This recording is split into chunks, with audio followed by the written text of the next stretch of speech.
My name is Chris Reed. I'm one of the co-organizers of Nirvana Unplugged, presented by San Jose Presents. San Jose Presents is an art collective that we're starting here in San Jose, and the idea is to take on iconic records throughout history and give it a unique approach. So to bring in the community together and just use all of our different influences and ideas and put them on stage together. All across the world there's people doing things like this, for sure. And we just thought it'd be really awesome to do, because here in San Jose we have such a diverse culture, both musically and art-wise. There's just so much happening here, and here in SoFa things are really changing drastically in such a beautiful and positive way that we thought we could really add to that atmosphere and backdrop by doing these types of things. We don't know how often we'll be able to do it, or if it'll be every couple months or a few times a year, but we really just want to pay tribute to these records that changed our lives.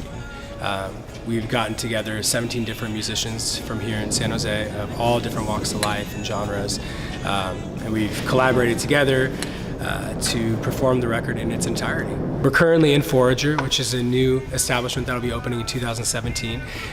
It's this giant warehouse space. It's where we're going to be performing Nirvana Unplugged on Saturday. It is unlike anything else in San Jose. The size, the space, the support that this establishment provides to artists like myself. It used to be South First Street Billiards, and this place was full of pool tables. And I had done a couple dozen shows here. I know that most of the artists have. So to come into this new space as it's being reinvented is kind of magical, to be honest. So it is stripped down. It could not be more appropriate to do Nirvana Unplugged here, inside of this space. So Nirvana Unplugged was a very monumental record, I feel like, in their career, because of when it was released, towards the end of Kurt's life and everything, and then being able for them to have taken their songs and break them down and strip them down. They had a huge following at that point, but I think that just kind of pushed them over the edge, because people got to actually hear them stripping it down, not with all the noise, which sometimes some listeners they're not attracted to, right?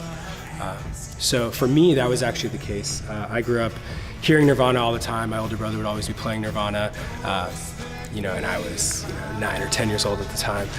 And then when this record came out, I was a little bit older. And to be able to actually hear the passion and the strength in his voice and everything, it really spoke to me. And it's certainly one of the reasons why I gravitated towards becoming a musician and becoming a songwriter. And a lot of these other musicians that I've spoken to that are in the ensemble for Nirvana Unplugged for this Saturday felt the same way. Some of them we've talked about, and they said that's why I'm a musician, is because of that record.